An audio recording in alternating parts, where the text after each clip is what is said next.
Good morning, students. Let us begin today's period with this thought. Success doesn't come from what you do occasionally, but what you do consistently. I am reading again. Success doesn't come from what you do occasionally, but what you do consistently. In the previous period, we have seen how the fossils are formed, and in the chapter we have dealt with various species like Homo habilis, Homo erectus, Neanderthal and Homo sapiens. Now today we will just see the characteristic of the structure of human body. Students, I am repeating again, this part, page number 24, do you know, is not for exam. So we will just read it once and go through it once. Characteristics of structure of the human body.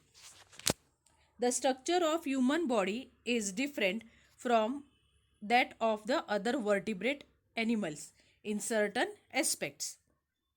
These differences set man apart from the other vertebrates. So the characteristic makes the basic difference between man and the other animals, especially the vertebrates. Vertebrates means those who are having backbone. The most important of these characteristics are follows. So here some of the basic and most important characteristics which makes man different from other animals is given here. Human could stand upright. Now during the process of evolution, we have already talked about it. We have seen that among so many species which have evolved, only man is able to stand straight. If we compare from previous life, previous species and till date, all other animals have not gone through the changes drastically.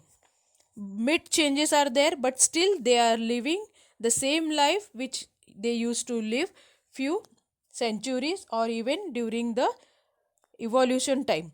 But man has gone through the various stages and there is a drastic change. Drastic means ठळक एकदम लक्षात येईल असा. So in human we can see the changes, and most important is that he has stood up. It enables them to walk on 2 feet. Other animals, other species are still walking on 4 feet, but we are able to stand straight and walk on 2 feet.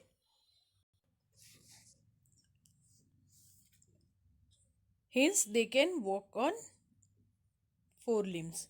Now other vertebrates cannot stand upright, so still they are walking on 4 feet. Only human are able to walk on 2 feet.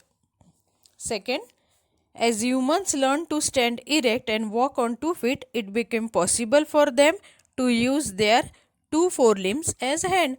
Other animals can't use the hand, only few up to some extent, like monkeys or squirrels or some sort of animals we can see who are using their forelimbs as hands. Otherwise other animals are using it only for walking purpose, but we human are using our forelimbs, that means our hands, for various purposes. So during evolution, the structure of hand, that is human hand, came to be different from that of the forelimbs of other animals. If we compare their forelimbs, all the four or front legs and back legs, they are same. But we humans, we have gone through the process of evolution and the interphysical changes. Similarly, the outer changes, our hands are gone through the various changes, and now we can easily hold keep a hold in a hand. Other animals can't do, and the basic reason is because of that movable thumb, which is in the opposite direction of the other four fingers. The palm, which is developed in such a way that we can have a good hold on anything. Humans have an opposable thumb. Opposable thumb means the four fingers. If we only have these four fingers, we can't do all sort of work. It is only because of the thumb which is in the opposite direction of the other four fingers. Other four fingers are in a same line and they are facing in the same direction, but the finger is very movable. That is, they can move their thumb against other four fingers of the hand. It allows them to have a firm and flexible grip on various objects in various way. So because of this thumb, we can pick up the pin as well as a huge material or a huge thing also. So with the help of this finger and the thumb, it is possible for us to pick or hold various size and various material. It enables them to perform various tasks that require manual skill, which other animals could not do. They could make various tools and other articles. In humans are known as makers of device, tools and implements. Fourth, the capacity of human brain is much greater than that of the other animals. So they are having the thinking brain. Other animals also observe and they can see the things in the surrounding, but they cannot keep it store in their memory and utilize it in the other way. They can't use this knowledge for the other activities, but we human have the capacity. Therefore human have a greater capacity to think. Now if I have an idea about a something, I can utilize that concept for other activity also. This the other animals can't do. The muscles of human face are such that it can express their feelings. So from the face we can guess what is the mood of the person while crying, while laughing, if you are angry. So all sort of expression can be shown due to these muscles. Animals don't have that. But on the other hand, if we have a pet, looking at their eyes we can judge. But in case if you are roaming in the jungle and suddenly the tiger comes in front of you, you can't judge whether the tiger is happy, angry, sad, or he want to be friendly with you or he want to attack you. We can't make these differences from their face. The facial expression only humans are having.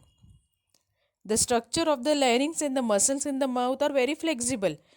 Tongue is also flexible. This already we have seen in this chapter, that because of this flexible tongue and the larynx which are developed inside the mouth and the jaw which is flexible, we can produce variety of sounds, and this gave rise to the language system.